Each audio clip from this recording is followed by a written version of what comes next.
Okay, I'm going to do a quick two-part video on repairing an ASHDOWN ABM500 base head, and in particular, testing and replacing bad Mosfet transistors that are the power transistors in this particular amp. Um, Word of warning to all bass players out there, and I'm saying this as a keyboard player: never let a keyboard player borrow your bass amp because they will blow it, which is what happened here.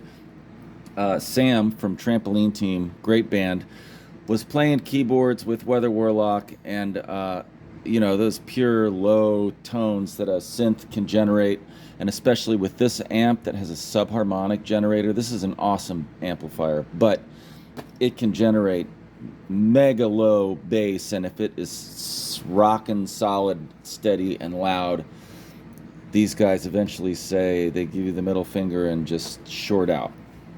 And in general, if you're playing a high transistor power, this is actually it's got a tube pre, but it's the major power is transistor. If you overload or are playing too loud, or somebody's playing too loud and you blow your bass amp, very often the first culprit to look at, if it's not just a fuse or something or a spore-blown speaker, are these Mosfet transistors, and they come in match sets of 2SC5200s NPN made by Toshiba and PNP 2SA1943s. You'll see these used in a lot of these kind of high-powered amps. So without getting into all of the details about what a transistor is, I'm just going to give you the dum-dum's guide for how to test these particular transistors. And you got to pull them from the circuit. Get yourself a good solder sucker. You want to I'll turn the meter off and start from scratch. All right, you want to get it to this mode, diode mode, which is that little arrow pointing at like a T, and often that function is shared with the other one. So I'm going to look up in the top corner here and wait till I see that diode symbol. Not yet. There it is. See that? Little diode symbol. And for the NPN, there's one good one, the middle one is bad, and this one is good. Same over here. So I'm going to show you a good one and a bad one. You're going to, for the NPNs, for the 2SC5200, you're going to put your red probe, and this is with the silver back down to the ground, so they're facing you with the numbers and letters, the part number on the fronts of these. Put your red probe, your positive probe, in diode mode all the way to the pin on the left, the base, and then your black probe on the center one, and you should get somewhere around 760 volts.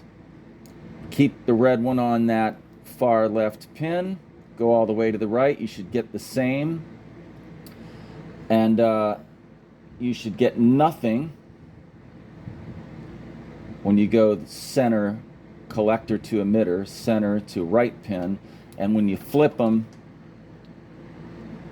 with black in your left hand on the left pin, you should get nothing all around. So this is a good one. This is a good transistor. Checking out 550. Yeah, that's more like it. You should just get something, and when they're bad, it'll be pretty obvious. So this is the bad one. We've got our red probe on the left pin, and it's going to nothing, to short. Same here. You can see the meter, so I'm not going to read it out to you. Same here. And actually, if we reset, if you've got a meter with continuity testing, meaning when you when there's a short, you'll hear a little ding. This sucker is shorted all around, so bad. And these, the good one, no short. But the proper way is to test the voltage in diode mode. So I'm going to go back to diode mode. It's a little arrow there. Now we're testing our PNP transistor. Black probe goes to the far left base. And then red to the center pin. Same voltage, around 550, same as the NPNs. Put it all the way across. Same deal there. This is the bad one. Keeping the same configuration with your black probe on the left pin. We're getting what looks like a short. Getting it there. Getting it there. And just to have the enjoyment of hearing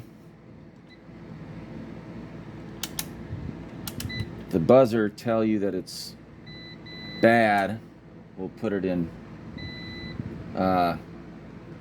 short mode. Ding, ding, ding, ding, ding, ding, ding.